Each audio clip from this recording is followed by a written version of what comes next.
In this video, I want to show you how to remove the sun visor in your Honda Accord. So these sun visors don't have any screws. It's a bit more difficult. Okay, so what you need to do once you start like that is to detach it, okay, from here. And we will go, okay, enter the car like this. And right over here, you're gonna see there's a small latch. You cannot push it with your finger, or at least it's very difficult to do so. So you will need a flathead screwdriver, a knife, or something that will go inside. So let me just take my tool.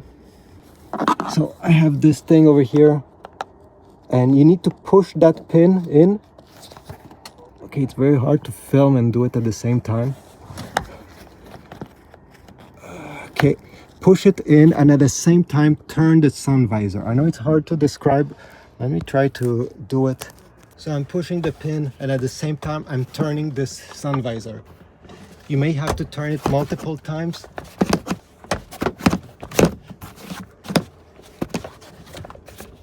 But then by doing this a few times, it will finally unlatch, pull it out.